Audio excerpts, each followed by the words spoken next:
মারাত্মক। ফের যেটা কথা হচ্ছে, আল্লাহ রসুলের বড় একটা হাদিস, হুসেন মিন্নি ওয়া আনা মিনাল হুসেন। আমি এর সানে নতুন বর্ণনা করতে গেলে অনেক সময় লেগে যাবে, আমি ওইদিকে আর যাচ্ছি না সবকিছু ডিটেল। তবে আমি সংক্ষিপ্তভাবে যেটা বলতে চাইছি যে আল্লাহ রসুল বলেন হোসেন আমার থেকে এবং আমি হোসেন। এ তো বড় কঠিন কথা যে হোসেন রসুল থেকে। তো আমরা সবাই জানি রসুলের নওয়াসা, রসুলের বেটা, রসুলের নসাল হবে ইমাম হোসেন, অর্থাৎ ফাতেমা সন্তানদের মধ্যে থেকে, সন্তানদের নসাল থেকে।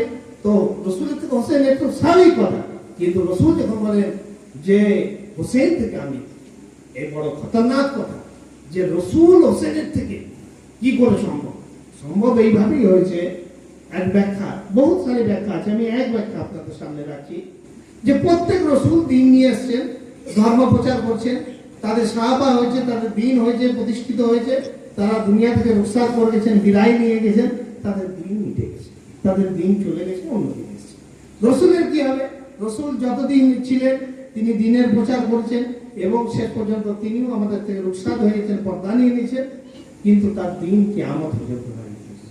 তো ইন্তেজামে দিন, দিনের যে ইন্তেজাম কেমন ভাবে হয়েছে, বচপন থেকে কারবালার ময়দানে অর্থাৎ কতলগায়ে হোসেন পর্যন্ত যে হোসেন ছিলেন, সে হোসেন ছিলেন হোসেন ও মিন্নি, অর্থাৎ রসুল থেকে হোসেন ছিলেন।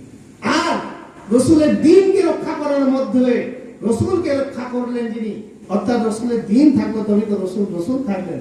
তো সেই দিন যে রক্ষা করলেন কিয়ামতের শাহাদাতের মাধ্যমে, তো ফের কিয়ামত পর্যন্ত যে আমরা রসুলের দিনকে পাচ্ছি, এই যে সময়, এই যে 1400 বছর আসছে, আর কত 1400 বছর হবে আল্লাহ জানেন, কিন্তু এখানে ইসলাম জারি থাকবে, ইসলাম জারি থাকবে। ইমাম মেহেদী এসে ইনসাফ এবং আদলের রাজত্ব কায়েম করবেন, ফের আস্তে আস্তে বরবাদের দিকে যাবে এবং বরবাদ হবে দুনিয়া কিয়ামত।